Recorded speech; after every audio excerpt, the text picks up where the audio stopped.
Sorry International, and San Jose State University. Our main focus is to provide top-notch programs to outstanding local and international students. So in order to deliver the best possible services, we have a hybrid learning platform. It incorporates, education as well as service. We have mostly online programs now with the pandemic, but in normal times, offline as well.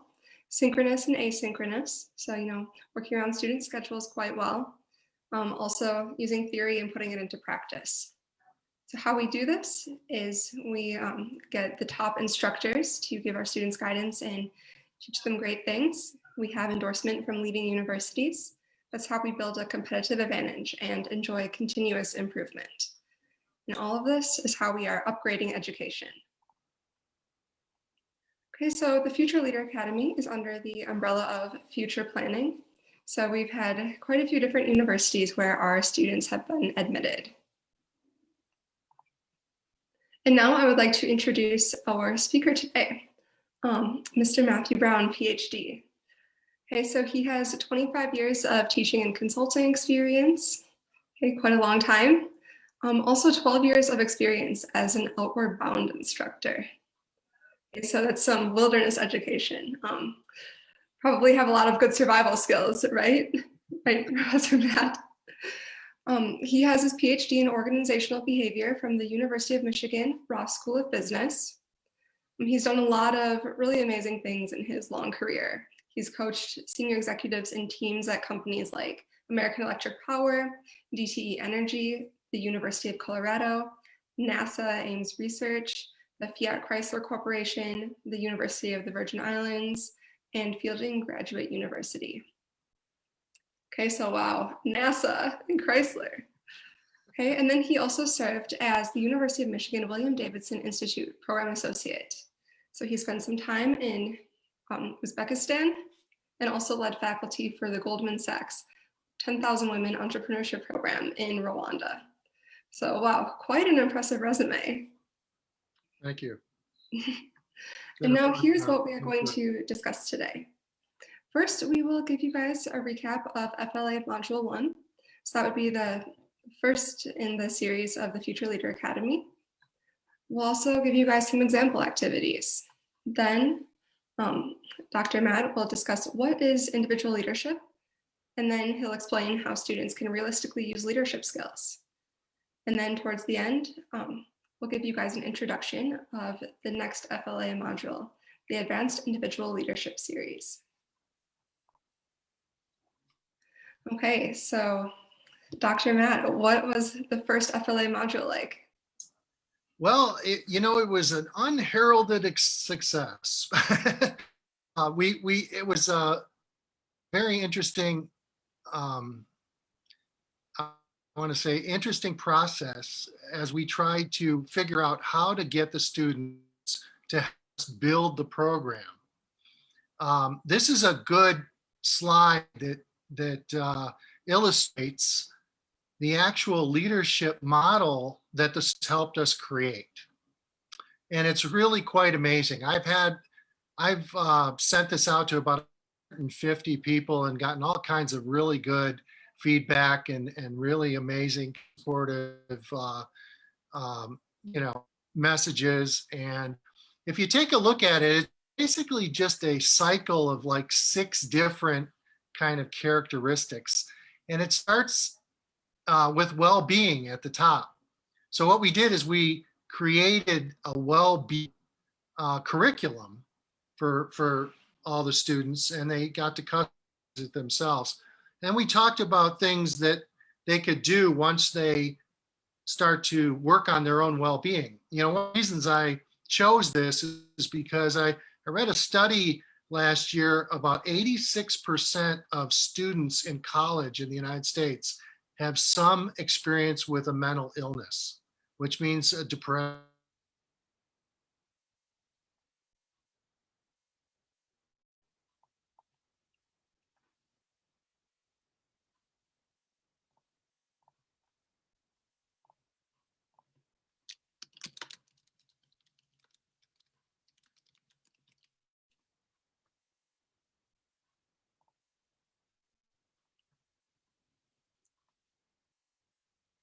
Okay, perhaps we're having a few technical difficulties. So let me explain a little bit while,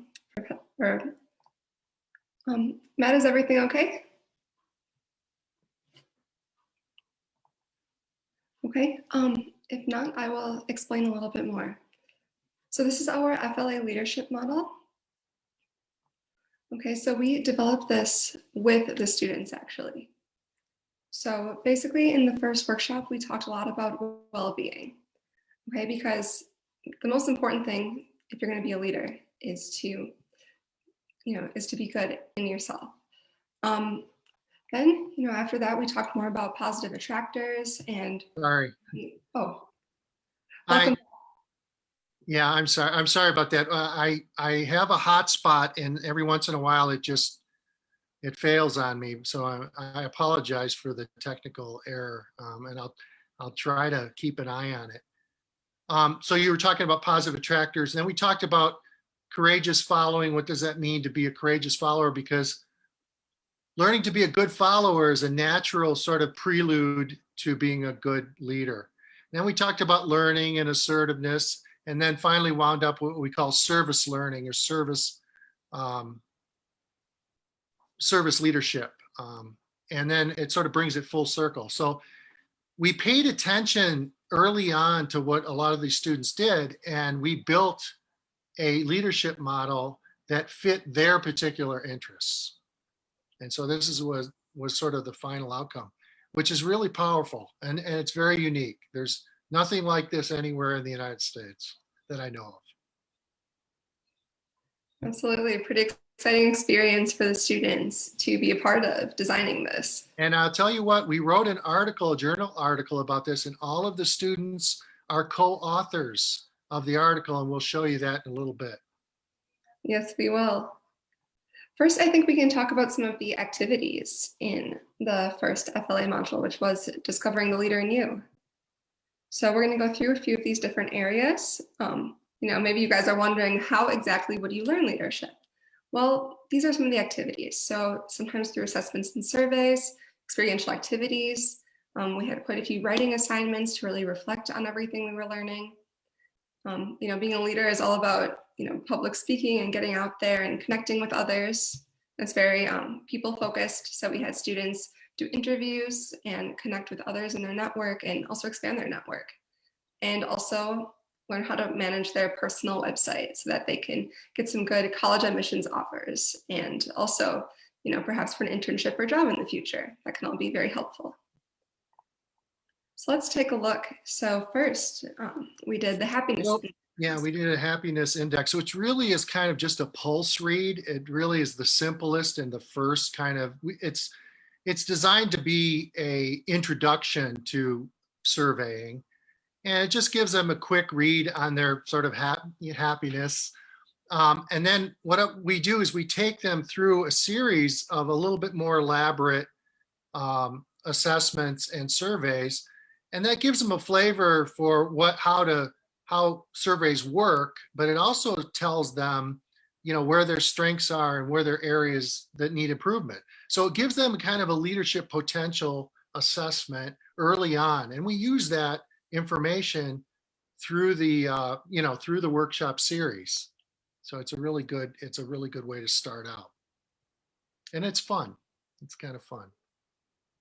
Certainly, very hands-on, and you can learn a lot about yourself. Okay, and then another example of an activity is the 3 good things activity. This is an exercise that I actually do myself, and it's like every day I actually try to think of 3 good things. I was reading an article by, I wanted to say Adam Grant at the University of Pennsylvania. He was talking about saying, positive things to yourself, sort of positive regard. When you talk to yourself, and we all do, saying good things rather than saying, negative things or critical things or things like, and this really is just a fun practice early on, once again, an exercise where you just state good things that are happening to you. And believe it or not, what the power of this is just sharing this amongst the students. They generate this themselves and they share the good things. It's amazing what this can do to just change their sort of disposition. But it's also a good activity. It shows that leaders are really people that advocate for the positive. Okay. Certainly. And then at the bottom, there was this little gullibility test, which is kind of fun to take, how gullible you are. If you don't know what gullibility means, it's like, how likely are you to believe in kind of phony things, which is a really important skill as well. Certainly. That was a fun assessment to take. Yeah, it was. That's a good one. Yes. Okay, and now an experiential activity. So this is oh, excuse me, I'm sorry. This is an activity where they will put together as a group what is called a well-being calendar. And a well-being calendar is a pretty common device. And what it is basically every day you write down something that you're doing that will contribute in a positive way to your well-being. The wonderful thing about studying well-being and working on improving your well-being is that if you do it for yourself, you're likely 90% likely to do it for other people as well.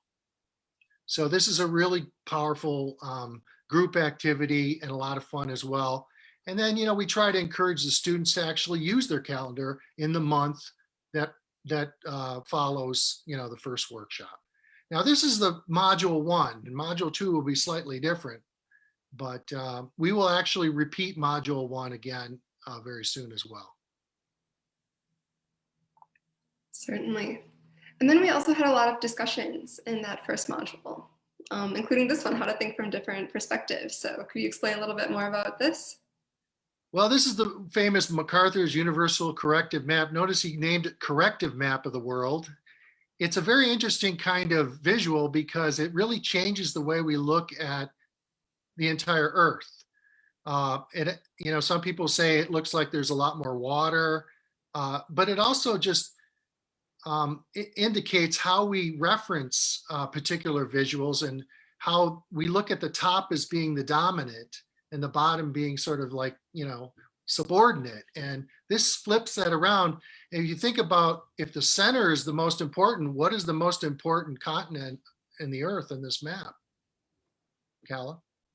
Australia. Australia, yeah. And who would know, right? Australia. So basically what this is, it prompts a discussion about, sometimes you have to flip the world around to get a different view of things.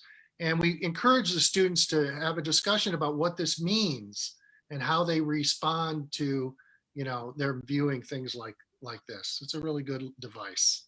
It starts a really interesting conversation. Absolutely. Everyone was very surprised. Have to learn how to think differently, right? And they need to act and think differently. Absolutely. That's what leadership is all about. Sure.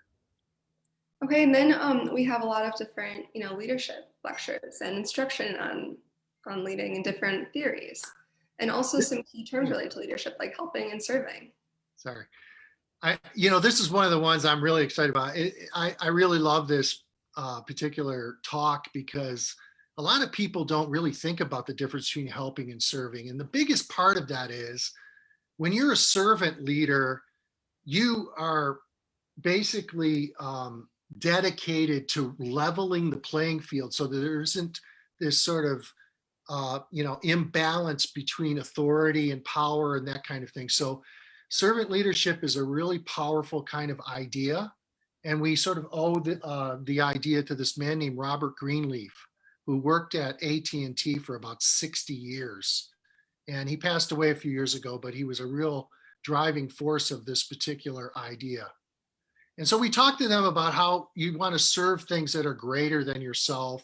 Leaders are people that, take initiative and advocate for things that are, community-based. They're not selfish. They're more giving to the collective kind of interests around them. Sure. We're pouring through this pretty fast, but hopefully our audience will get a flavor for it. Okay. Certainly, I guess this is more of an introduction. This is why it's important to take the course to really understand these concepts, right? Yeah, it's exactly. It takes us 6 weeks to explain all this and have fun with it. This is a slide because one of the most important outcomes from this series is that the students create their own website. And we give them a real powerful toolbox in technical design skills. So they design their own website and they put their assignments, we call this their leadership portfolio. And the things like, we talked about before, the writing assignments, the assessments, they put all those things on their website so they can showcase their work in the future to people like admissions counselors or to possible internship, managers or whatever opportunities they're looking to do. They have a sort of one-stop shop showcase that they put together, and we help them build that. It's a really great thing. It's maybe the best thing in the whole curriculum is helping them design and build their own website. Well, there's a lot of good stuff, but this is definitely the signature thing just because it kind of synthesizes everything together and it allows students to really showcase what they learned. And, it's to learn for the sake of learning, but it's good to be able to show others what you've learned as well and get something really tangible from that, like, more favor with admissions officers or future employers. Absolutely. This is a great example. One of our previous students, Nina Lee, wrote a short essay on assertiveness because she identified in one of her assessments, she decided that, or discovered that assertiveness was like something really important that she needed to work on. And she explained to us in detail why she thought it was important. And I said, well, write an essay about this and put this, right on your, maybe even on the front page of your website. So this is where gives you an example of what the website page looks like. This also went in to the article that I'll show you later as one of the examples. Very powerful to have in their own words, what they talk about, what's important in being a leader. Absolutely. It really helps students reflect on what they're learning and just really showcase everything. Yeah. They can't get this anywhere else. I mean, there's no schools that do this kind of thing. This is a sort of a MBA level kind of project that we're showing them. We're giving them a sneak preview of college, of the best of what colleges do in teaching leadership and organizational behavior, things like that. Absolutely. Okay. I'm sure many of our students love the challenge. So how do we organize things to put on the portfolio? This is just a list of the assignments from one particular workshop. So this would be a portfolio assignments workshop 1. There's explaining the survey results from the assessments, the well-being calendar, which we showed you before. There's this thing where they look at videos. It might be a TED talk online. It might be just some kind of site that has a special kind of activity. There may be a story that they write up. There's the woodcarver story. That's a really important leadership story. The gratitude visit, which we'll explain in detail a little bit later, and maybe an advanced reading. Now, this advanced reading is basically a freshman level, college level reading. And I don't expect them usually to read the actual version. I create an annotated version of whatever reading I put out there. And it could be something from sort of basic philosophy, both Western and Eastern kinds of philosophy, Lao Tzu, or it could be something by, John Stuart Mill in this case. And then, even writing a poem. If I were a leader today and I give them an example of some kind of creative activity that they can do and explore their own creativity. So there's a lot of different facets to this, a lot of different interesting assignments, and they can choose from what I would call an opportunity menu. Absolutely, lots of different things to do. Well, and then what about like actually creating the website and creating a brand? How do we do that? Well, in the business school, this is funny to me because everybody now is creating their own brand. So this is sort of, don't believe the hype too much, but this is a very important idea that you want to sort of allow, build your brand means kind of like, creating your unique profile, so you stand out from other people, but also, highlighting some of your interests and your skills and talents. And in some ways, the homework is designed as a lot of different possibilities, almost like a kind of a sushi bar of different activities that they can choose and then, build their brand on their website. And we help them. That's part of the design thinking that we teach them is, there's the website allows you to learn something about design, how to advertise, strategy, helps strengthen your sense of identity. They create their own logo so they can market themselves. And it's a very interesting kind of process. And we're still doing it. One of the things we do is we follow up with the website build, and the Module 1 students from before are still doing that. And I remind them every week to put something on their websites. So it's a lot of fun. It's really great. I really enjoy that part of it. For sure, I think the students enjoyed this a lot as well. And then related to that, design thinking, how to make the website look good. Yeah, design thinking is a really important skill. When I think about what I teach in organizational behavior, design thinking over the last 4 or 5 years has really taken over our curriculum. I think a lot of that has to do with the platforms and the online, work that we do. They're trying to make, visuals appealing, and it's very similar to the idea in advertising of, they say, cut through the noise. The design thinking helps us to really cut through the noise and establish, our own brand, our own design principles, our own ideas. So I just create this 4 C's idea for them. And when they're putting together their website, we want the graphics to be cool, the cells and blocks to be organized and be balanced, using good color, because a lot of pastel colors they're not visually appealing. And ultimately you want your website pages to be clear and clean. So people, when they visit them, they know how to navigate, and they look at it. This is just a sample of kind of a very nice, attractive visual, but they're going to have their own unique kind of flavor. Certainly. And then, what we typically, and this is sort of like my little personal passion. If you ever follow me on LinkedIn, you'll see that I put a lot of philosophy. I majored in philosophy. Yes, you do. Because it was one of my majors as an undergrad, and I always think, well, I got to use it. I spent all this time, and I have this incredible library that I spent most of my life reading when I wasn't consulting in business. But I found that, studying Western and Eastern philosophy has been an incredible advantage, and just a great, source of resources for me. And it's interesting. It's still, and I sort of plug a lot of those kinds of things in.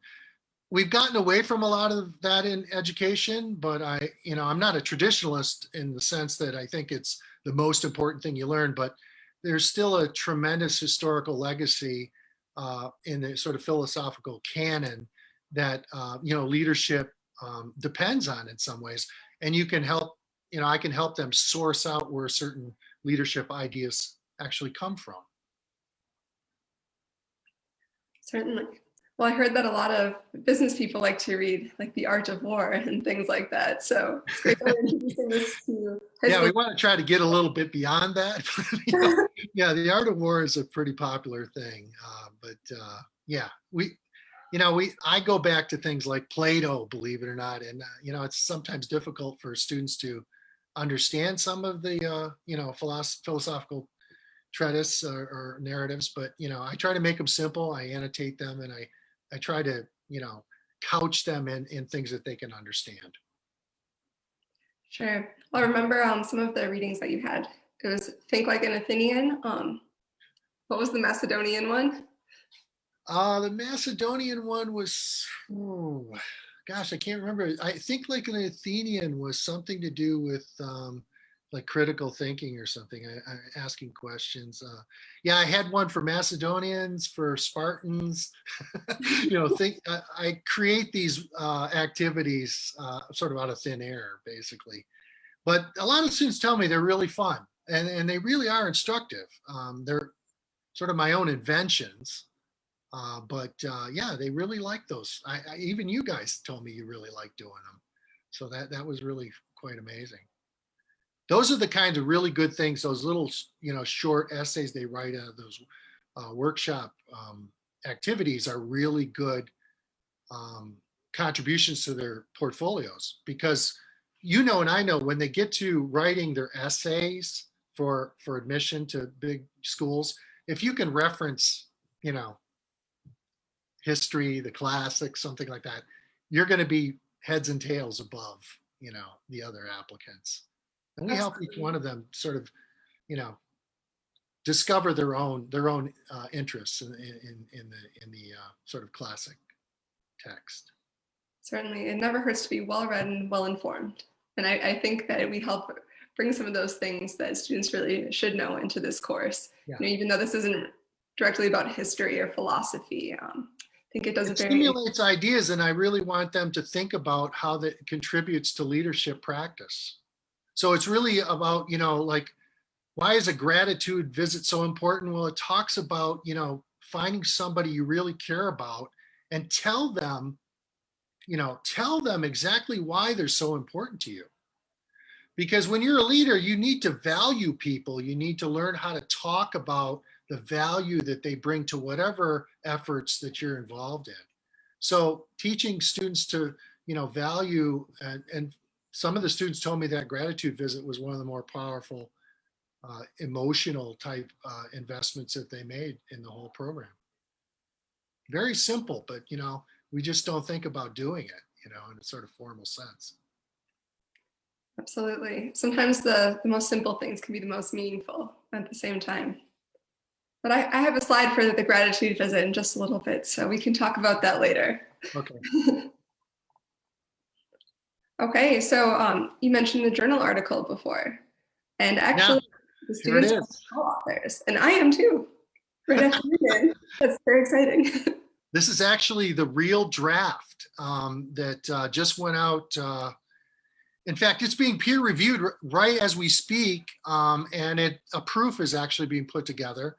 So we had myself, Kala, your second author, and then we have, William, who's also one of the instructors, and then we have 5 students who contributed to the, the building of this first thing. And I plan to have an article from every series. So if you're interested in your student becoming a published author by the time before they're in high school, this is one of the best things I can do for them, is help them learn about the publishing process. And they contribute a major part of this, so I felt it was very important for them to, for me to acknowledge their contributions and for them to experience this. So they get a copy of this. I talk to them about the process as after the series ends, and they'll see this actual in print, and they'll all get a copy of the proof. So this is a really, really amazing thing for them to be part of. It's a pretty good looking draft too, I think. Has a nice format. So I'm pretty good at this. This is something, and we had a couple of editors who were actually very excited to to publish this. So this is going to be in an A1 journal. It's really amazing. They're taking this as a kind of almost like a research article. So it's going to be published in, I can't remember exactly the name of it, the International Journal of Business and Management or something. It's like way beyond what business education maybe or something like that. But it's sort of way beyond what I expected. So this is wonderful. This is a very powerful kind of thing, and I'm really proud of the students for helping us put this together. It was really easy for me to write this, with them. So. Yeah, absolutely, a lot of great contributions from them. It's pretty remarkable because some of our students are even only in 9th grade in high school, and now they're going to be published authors and graders in high school. What other 9th grader in high school is a published author for a famous business journal? I mean, basically no one. So this is a really special opportunity. I didn't publish anything till I was in my mid-30s, and I was almost a PhD. So yeah, they'll be way ahead of the game, I guess, and if they get a good experience out of this, and they do something on their own, that would be so wonderful to hear, 5-10 years from now that they, wrote an article themselves, or, were first author on something, or, wrote a book or something. That would just be fabulous. And this gives them the confidence. It starts them on that path. So it's wonderful to share with them the process. Absolutely. And this will be a really big deal on college applications for students too. Sure. Because this is what do I need to go to college for? They're already authors. Their parents gonna, they don't have to spend all that money. They're already well on their way. Self-directed learners. Definitely. But yeah, this is definitely something that admissions officers will see as a very, very big plus, because very few other students. So this will really give students a competitive edge, and also show that they can handle the rigor of college level coursework, especially related to business. I learned about this at the University of Michigan. They have a program, it's called UROP, University Research Opportunities Program, and they invite all the freshmen to actually participate, partner with faculty on, research and journal articles. And I did a lot of trainings for them, a lot of leadership trainings for that program. And that's where I learned about this. So I thought, well, why can't we do this in high school as well, kind of thing. And there's very few people, very few people that will do this kind of thing, for the younger students. So I think this is one of the most amazing, experiences for the FLA students. Absolutely. I wish I would have had that experience in high school. Too bad we didn't have this back then. Me too. Yes. Okay, Listen, go ahead. You want to explain this, because you're just as up on this as I am. I mean, you want me to talk about this a little bit more, or you want to do it? Yeah, I mean, I think you can talk a bit more about this. So that was kind of like our recap of, the first module of FLA. Now we'll kind of switch gears, because the second module of FLA is going to, be a continuation of individual leadership. So I think we really need to define what exactly this is and how it can really benefit students. Now, we don't want to give you the impression that if you didn't take the first module, you won't be sort of eligible for the second one. This is a standalone module. It's a little bit more advanced than the first module, but it's got a lot of the same kind of facets. So, it's always an experiment. We always put a lot of thought into this, but we're going to kind of give a slightly different version in module 2, and they will come together as a sort of complementary set. And in the future, some students will want to take both, or one or the other. But individual leadership is really about somebody, sort of a single person, sort of helping to shape their own potential and performance. So it has this self-directed kind of character to it, and it's self-directed, but it's through the facility of collaborative learning. So I motivate myself to learn, but I do it working with other people, and get the feedback. So it's kind of like the best of two worlds. And we really emphasize this idea of adaptation and I want to say aptitude. So potential to me is about aptitude. This is what makes it different than any other leadership program. We're stepping back and helping students to develop their own aptitude for leadership. I'm not teaching them the right or the correct way to lead. I'm trying to strengthen them in a lot of different ways, helping them identify their strengths and helping them actually realize their potential by really understanding how to build their adaptive characters, their aptitude, and then they can perform. Most leadership programs focus on things like, do this and you'll get this particular effect. It's about practice. This is a little bit different. It starts with one's own well-being. You have to have a sense of your own well-being to be an effective leader. You can't be an effective leader if you're struggling at, sort of the basics. You don't have the right sort of attitude, the right kind of profile, the right kind of communication.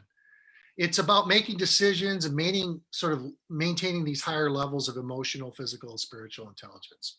We teach a lot about emotional intelligence, social intelligence, all the different kinds of intelligences, because that's a big part of this aptitude idea. This is one of the reasons we do these assessments early on as well, so they get a sense of where their aptitudes are. And then we have this active learning process. You mentioned earlier, and I don't know why this ends up in my bio, but yes, I spent 12 years as an Outward Bound instructor. People don't even know what that is, but I used to take people on expeditions into the wilderness. Sometimes we'd climb mountains, sometimes it was just backpacking, canoeing. We'd spend about a month in a wilderness area and learn leadership. And that's what to this day, it's probably every bit as important as my philosophical studies. Outward Bound taught me about fitness. It taught me about mastery of craft. It taught me about self-reliance, and it taught me about compassion. And those are the 4 pillars of Outward Bound. And I bring that kind of curriculum into this as well, teaching them about those 4 ideas through this thing they called experiential learning. Okay, so it's learned by doing. So one of the things that we mentioned, the gratitude visit, you learn about emotional intelligence by actually going and facilitating, a gratitude visit with a loved one. Individual leadership is about showcasing your talents and your accomplishments. And that's why we have them build a website, and it's a place where they can invite people to see what they've done and where their talents and accomplishments have taken them. So that's what it is. Okay, and then how can students realistically use these leadership skills? Well, it reminds me of what Patrick Wang said about, Patrick Wang said that he used what he did in the workshop to actually make a speech. And he wrote the speech about the topic we had discussed in one of the workshops on volunteerism. And he told me that he felt so confident talking about it because he had just finished a volunteer effort, and he wanted to talk about the value of volunteering and what it meant to him. And I got to tell you, it blew me away. I mean, it was just an amazing thing. In fact, the people in the audience said it was just an amazing speech. I think he's like 14 or something. I thought, wow, where is this kid going to be when he's 22? Okay. He's going to be the CEO of some company. But it was just kind of an amazing thing. I don't know if I could help with each student doing that, but it was a great example of how you take something from the program and immediately put it into practice and get a pretty positive result. The other thing that was interesting is, some of the students told me they were confident about taking on some of what we call the executive functionings of the team. And that was interesting. Not a lot of students will sort of come forward and actually want to do those kinds of things. And a lot of it has to do with holding other team members accountable, which is hard for teenagers to do, call each other out kind of thing, or remind them to do things or things like that. So there was a lot of things like that, learning management skills. They were able to demonstrate these abilities in their everyday, pursuits, which right now are mostly Zoom calls and every once in a while a personal, performance. But, we're trying to actually use the online, system that we've all been forced to sort of marry ourselves to now. And we're trying to bring the best that we can to that particular platform. And we do this by helping them, advance their own abilities, but we also try to, like I said at the end there, develop a clear sense of their own strengths and really try to identify opportunities where they can, demonstrate those strengths. And then, we talk a little bit about their, improvement areas as well. So there's a lot of things they can do right away once they do this. Sure, sounds like a lot You of doing really. okay on time? Because I feel sometimes like I'm going on and on. Oh, we're doing totally fine on time, so no worries. Okay, great. Okay, so that was just about leadership in general. So now let's talk a little bit more about the Future Leader Academy. Some common questions. Then we can also talk a bit about the next upcoming module. Okay, so maybe some Before you people get into this, let me just preface this a little bit by saying, this is the brainchild of Bill Zhao and myself. We had several different conversations over the summer, and he was so excited to do this, and I was too, and I'm just amazed that this has sort of come to fruition. And we had an amazing first series. I think this is really going to be a big program. I have so much confidence, and it's so much fun to do. And hopefully maybe we'll expand beyond sort of the online Zoom kind of format, and this becomes something a little bit bigger, and we'll do things maybe wherever in the Bay Area or somewhere, even in Illinois or Wisconsin. But we could do this and sort of take this on the road, because there's a lot of things we can do that a lot of schools cannot do, and this is what we kind of talk about here. Absolutely. I'm sorry. Should I continue or yeah? Yeah. I had a discussion with our dean. Her name is Esther Wojcicki, and she's pretty much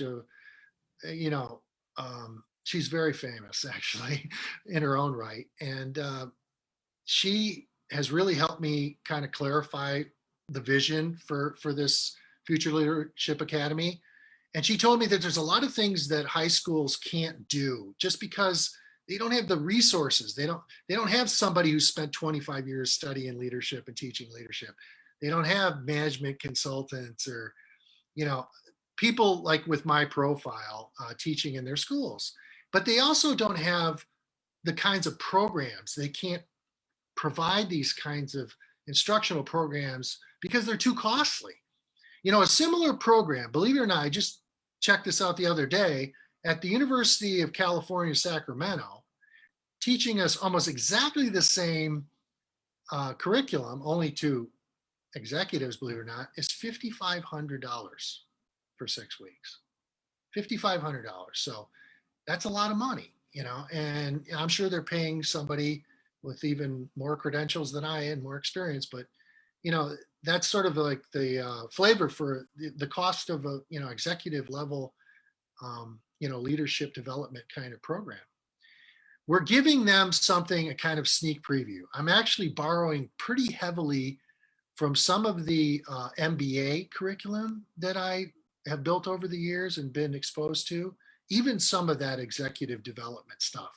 It's not rocket science, and it's not too complicated for younger people to understand. I'm very good at distilling it and making it simple, so it's not too complex, and I'm not taking it all on.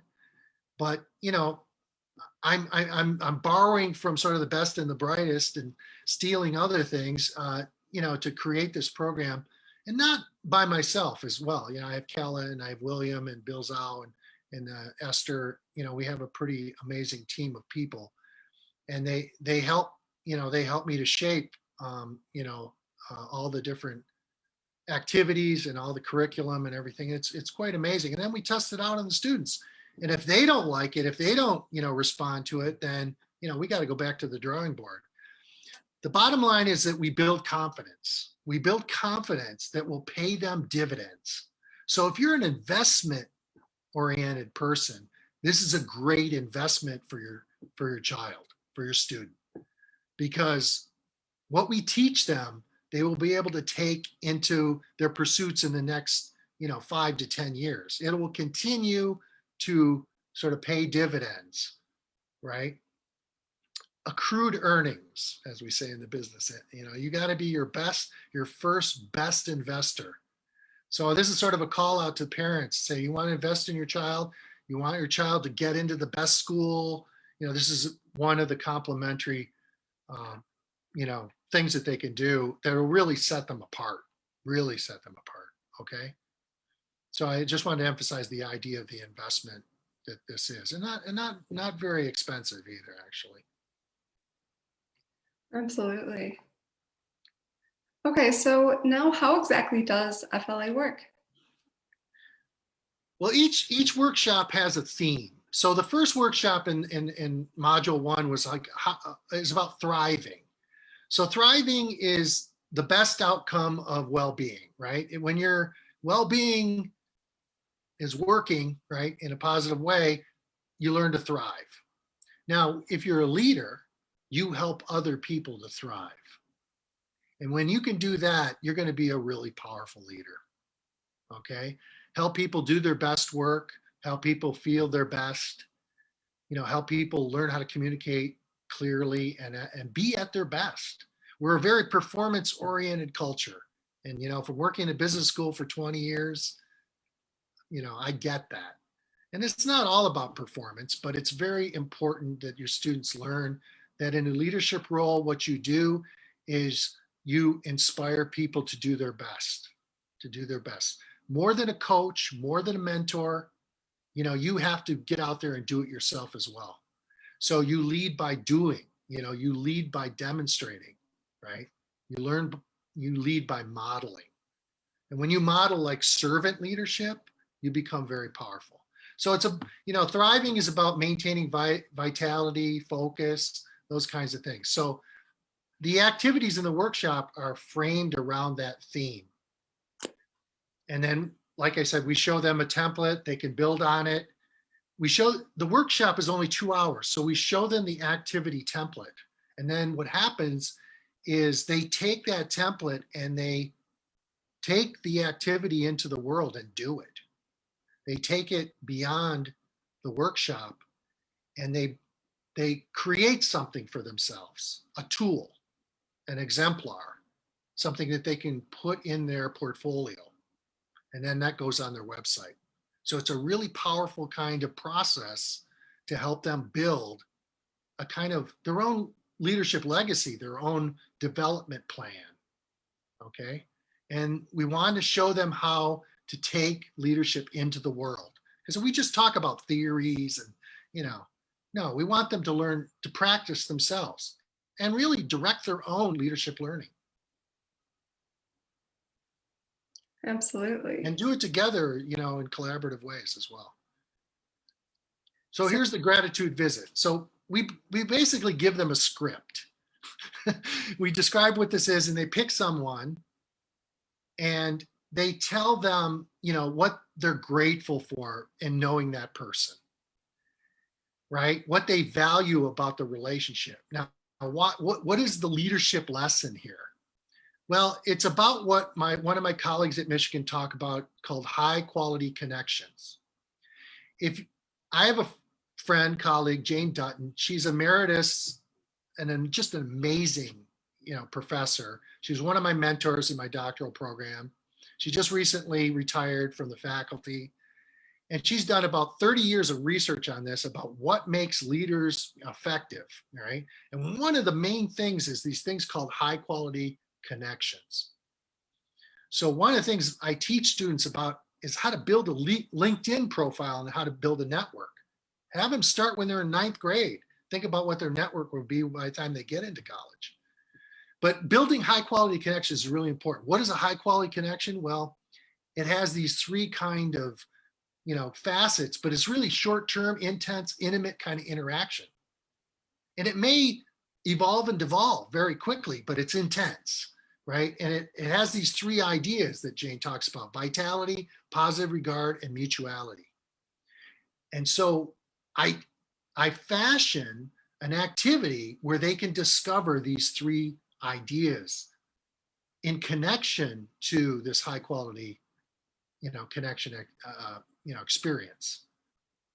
And that gives you some sort of a little example of my sort of mental process, as I pick an activity and then I embed or I marry it to some really important leadership concept that is based on the best research I can find.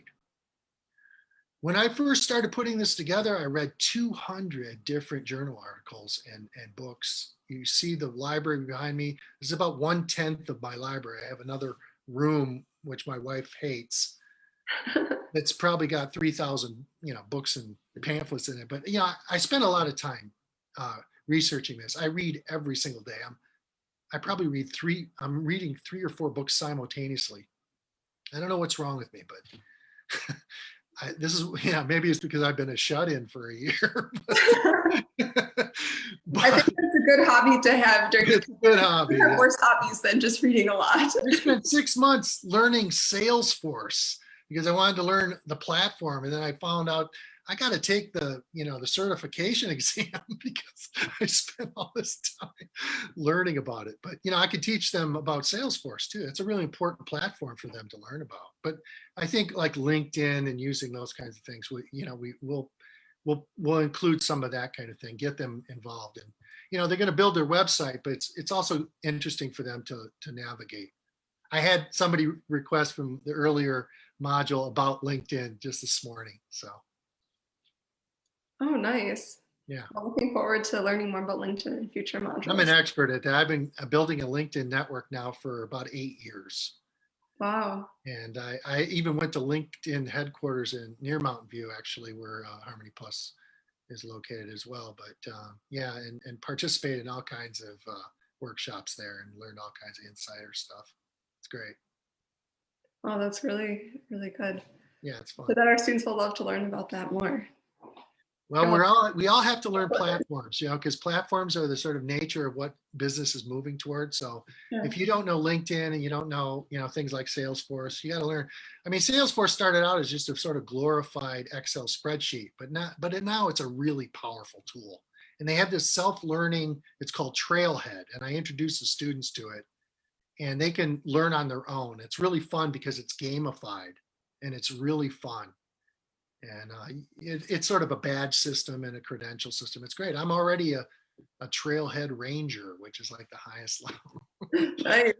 Salesforce is going to recruit me if I keep talking like this, but okay. Add that to your resume. Yeah. I don't really want to work there, but I'd rather do this. Great. Okay, so what exactly will students learn about in this online program? Well, let me just depart from this slide a little bit, because the second module, the advanced module, is really about things like decisions. How do you make good decisions? And so give them a template for, just considering their sort of we talk about meta decisions, talking about how decisions are made.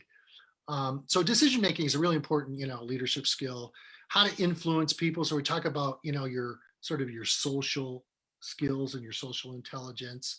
And then a lot of it is about emotional intelligence. And, this is one of the so important things that students don't really get a lot of, education about, certainly in high school. I don't know if is there a course they can take on emotional intelligence in a conventional school? No. I have never heard of one, no. No, it doesn't exist. But, in the last 20 years, there's been so much work sort of in psychology and other places, Daniel Goleman and Richard Boyakis at Case Western, the work that they've done has just been phenomenal. And this all goes back to Howard Gardner at Harvard's famous work, on multiple intelligences. And so we have all these like different ways to think about intelligence. And it really helps us in the leadership space to kind of break down different kinds of skill sets, that we can teach and have students learn about that can improve the way they lead, but also the way they follow. Notice that in the model, and you probably don't have forgotten this already, but courageous following we talk about, and courageous following is a lot about emotional intelligence. It's just a sort of subversive way to illustrate it. Okay, so those are the kinds of things that we're going to talk about. We're all in organizations. So in some ways, organizational behavior is going to sneak its way into leadership. It's always, when we renamed our department, it used to be called the, Department of Organizational Behavior. Now, across the country, those organizational behavior departments in colleges and universities that were dominated by psychologists now it's called management and leadership, or management and organization. So, or leadership in organization kind of thing. So it's really, changed the way we think about, social science, which is really what we're teaching them, is sort of the best of what social science can contribute. Now, this is different than, teaching physics or chemistry, and that's all important natural science type stuff. But remember, a well-rounded education is natural science, social science, and humanities, And so you got to have all three if you want to go to Yale or you want to go to MIT. Okay. I want to go to Stanford. That's where I went. All right. Or Michigan, like you. Or Michigan. Okay. Michigan is actually famous for social science. It's one of the sort of clarion institutions that really produces quite a bit, probably the most research in social science of any other institution. So, students will learn from the latest research. I'm still, that's one thing about being a faculty at a place like Michigan. You got to keep up. It's a struggle to, to assimilate all the possibilities. But I have a pretty good, mechanism, and I have a certain amount of, themes that regularly visit, and I've got a lot of resources. So I'm really fortunate in that way. We're going to talk about sensible decisions, dealing with complexity, which is really important, and this concept of noise now, because we have all this noise in the system. So there's some things about, I want to say, systems theory that will introduce the students, building social relationships of value, like the high quality connection, and how to influence others, by changing how they do things. You change other people by changing yourself. You change yourself and model it, and people, if they're attracted, if you become a positive attractor, people will follow you. Certainly. So it's about showcase, and then I talk a little bit about platforms there at the bottom. We use Slack, we use LinkedIn, we use Google Docs, and all this, the students they already know how to use all these things, but we can teach them. I'm always trying to stay just a little bit ahead of them, and it's really tricky to do and difficult sometimes, but I can navigate platforms with the best of them. Okay, so yeah. Nice. So wow, Okay, so just kind of an overview of a few other things, and I see that we just have a few minutes left. I was going to say we're trying to anticipate some of the questions, I guess, but maybe we should open up. How many minutes do we have? I think we can just go through the next few slides. Okay, you got a couple minutes to go through. So we're anticipating some of the general questions, but hopefully we'll have time, we can answer some specific questions from the audience. I hope you're still with me. We've been talking for quite a long time. We strive to provide students with empowerment and engaging education. That's a really important kind of thing, is to really engage them from their perspective.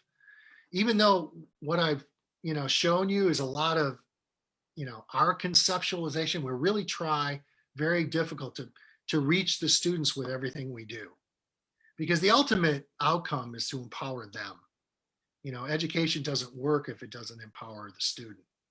I can talk and talk and talk and do whatever, but if it doesn't, if it's not embedded in the student's sort of psyche, I'm just wasting my time talking to myself or talking to Calla, right? The idea is to give them a toolbox. It's like this. I want to teach them to be blacksmiths, okay? You know what a blacksmith does? A blacksmith is a person that, molds metal, right? Pounds metal into horseshoes and things like that. But you know what a blacksmith does that other artisans don't do? They make their own tools. They make their own tools. They make their own hammers, anvils, chisels, tongs out of the metal, right? And that's what the philosophy of the FLA is, the idea, let's give the students their own toolbox to make. And so everything is kind of focused on that toolbox of their own making, because if they make it themselves, they're going to own it. They're going to use it, right? And it's going to influence their development in a powerful way. So I want to give them a chance, an opportunity to pick what they want to put together. It's kind of like selecting the tools and placing them in their toolbox. And that's what their website helps them to do, is place their tools. So they're going to co-author journal article. They're going to do this. And then at the bottom there, the outstanding students will receive a letter of recommendation that they can also use for their application. I try to give, depending on sort of a proportion of how many students. If I have 5, I'm going to give 2. If I have 20, I'm going to give 4 students letters. And it's going to be a customized letter. I'm going to sign it. It's going to be on letterhead, and it's going to be something they can use for their future applications or their future career opportunities. And it's a great thing to have, a really powerful reward, because we can't really give them a credential, and we don't have a badge system. So not yet. So we have to give them something that they can actually use in the world that they're in. Certainly. Well, that's all very useful. So I think that we can just go through the next slides pretty quickly, just because we are pretty much over time now. So Okay. just to clarify the FLA module system, okay, so we have 6 modules within the Future Leader Academy, and each one has 6 workshops for a total of 36 workshops. You can sign up for each module individually. We like to say it's like the sushi bar concept, right? You can choose which modules you want to do. They do not need to be done consecutively. Okay, so start anywhere. Okay, so the module themes, the first module we had was Discovering the Leader in You. The next one we're doing is the Advanced Individual Leadership Series, which I will share a little more information with you in just a moment, the details for that. So we already talked about really what we're going to be learning in there. Then ones to look forward to, like this summer and next fall, will be Collective Leadership, the Wisdom of Teams, Organizations as Teams, Organizations as Cultures, and then big picture ideas, social responsibility and sustainability. So stay tuned for the latter 4. So just a real quick note on those ideas. They're not, they're not, how do I say, they're umbrella concepts. So collective leadership, wisdom of teams, it's about team dynamics. Organization as teams, it's about project-based learning with teams. If they learn how to do these things with teams and they have sort of an advanced knowledge, they'll be such powerful players when they get to college. Learning how to manage a project, learning how to work on a team, right? Learning about what culture is, and not just in organizations, but what culture is in sort of all of its, influence. And then this idea of social responsibility, they're going to get in, corporate social responsibility, philanthropy, and sustainability, because those are things that you can shape your whole college education around these sort of big ideas. I want to give them a real, attractive illustration or exposure to these big, theme ideas. Sure, looking forward to all those different modules. Okay, and then just some of the logistics for the next module, the Advanced Individual Leadership Series. So the tentative time now is Saturdays, starting February 27th, and then 5:30 to 7:30 p.m. Pacific. So kind of around this time, actually. Okay, and then here's our module plan. So we have 6 different workshops. So Matt, would you like to say any more about those? We know your students have a pretty full calendar with their own work, and their sort of conventional education. They're pretty much fully engaged during the week, and they have homework and everything. We want this to be a kind of a fun, a little bit of a diversion, because it's different. And, we're going to spend a lot of energy and a lot of focus on trying to develop, their interests within this program. Because obviously, we don't want to coerce students to take this, and this is supplemental, and parents are paying extra for this. So we really want to emphasize the high quality of it, the dividends and the outcomes that they're going to enjoy, and really the fun and the different sort of approach that they're going to be exposed to. This will really help them, because they'll come to expect this kind of learning when they're in a top-notch college, and they'll most likely be exposed to something that they'll be familiar with. It won't be so much of a shock when they do go to Stanford. This is much different than high school. Yeah, you're not spoon-fed. That's one thing. And you're going to be challenged, and you're going to, but that's the whole idea, is to give them that confidence. So when they confront something they don't quite understand fully, yet they're able to navigate that confusion. They're able to navigate that uncertainty. That's really powerful. Absolutely. Okay, so then just some key benefits of the Future Leader Academy. We already talked about all of these things, but just a quick summary. So a really cool opportunity is you get to co-author an article about leadership. Even ninth graders in high school have that opportunity, which is amazing. Learn from someone from a top business school in America, so the University of Michigan. Complete the Harmony Plus leadership portfolio that can be shared with college admissions officers. And participate in MBA level activities that are specifically tailored for high school students. Also, you have the chance to receive a recommendation letter, which is also super helpful in those college applications and for internships and jobs. Of course, gaining those leadership skills that can be applied in many different areas and situations, and also a certificate of completion. Although we can't give very, very official credentials, at least you can have something to add to your website as well as your resume and LinkedIn. Okay, so then just the portfolio once again. So students have things like this, very helpful. Okay, and then there is an application for the Future Leader Academy. Okay, don't worry, it's not too long. It's not like a college application, but feel free to scan the QR code there if you are interested, and then fill out the form. We just like to know a little bit about, why you're interested in this Leadership Academy and what you really hope to gain from it. Okay. So feel free to scan that. If you still have a lot of questions, feel free to contact Harmony Plus. Okay, there's the email, phone, WeChat, scan the QR code. Okay, are there any questions at this point? I know we're a bit over time, but if anyone has a burning question. It's a lot to take in the 55 minutes. You probably feel like you've been through a college class. Definitely. I hope I didn't put any of you to sleep, but it's all very informative. Well, okay, if there are no questions at this point, since we are already over time, then I will probably wrap this up. So thanks to everyone.